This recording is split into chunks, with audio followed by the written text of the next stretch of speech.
আলাইকুম রহমতুল্লাহি ওবরকাতু। সর্বপ্রথম মনে করছি ওই সকল শহীদদের, দেশপ্রেমিকদের, আত্মত্যাগীদের যারা তাদের তাজা রক্তকে এই বাংলা জমিনকে ভিজিয়ে বাংলাদেশকে বিজয় এনে দিয়েছিল। সেই সকল শহীদদেরকে স্মরণ করছি যারা পাকিস্তানি সশস্ত্র বাহিনীকে পরাজিত করে এই সোনার বাংলাদেশকে আমাদেরকে উপহার দিয়েছিলেন।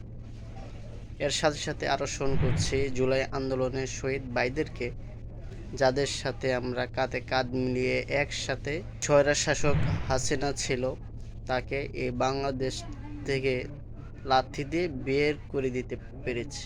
আমাদের যেটা প্রত্যাশা ছিল যে জুলাই ঘোষণাপত্র কবে দিবে, সর্বশেষ আমরা 5 আগস্ট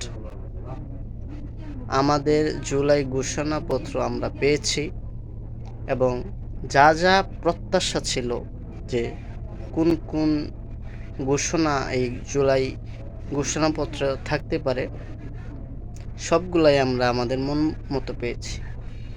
সর্বপ্রথম যেটা আমাদের মন কাড়ে সেটা হচ্ছে এখন যে সরকার আছে, আগামীতে যে সরকার থাকবে অথবা নির্বাচিত যে সরকার হবে, তারা 5 আগস্ট সরকারি ছুটি হিসেবে গণ্য করলো এবং তারা এটা সরকারি ছুটি দিতে বাধ্য থাকবে সর্বপ্রথম।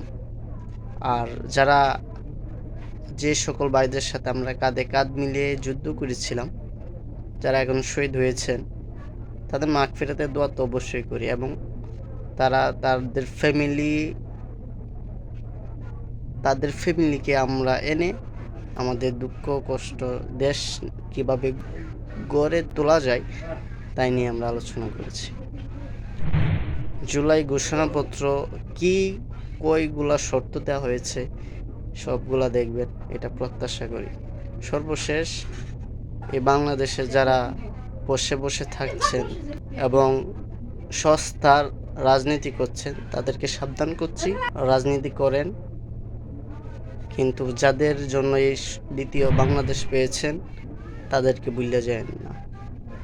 তারা যেমন কঠোর তেমন কিন্তু অনেক সাহসী। যদি আমরা শেখ হাসিনাকে এই বাংলার জমিন থেকে তাড়িয়ে দিতে পারি, কোনো রাজনৈতিক দল এখন আর টিকতে পারবে না, কারণ ছাত্র শক্তি, ছাত্র পাওয়ার অনেক বেশি। আমরা জানি ছাত্র হচ্ছে দেশের মেরুদণ্ড, অতএব আমরা মেরুদণ্ড। আল্লাহ হাফেজ।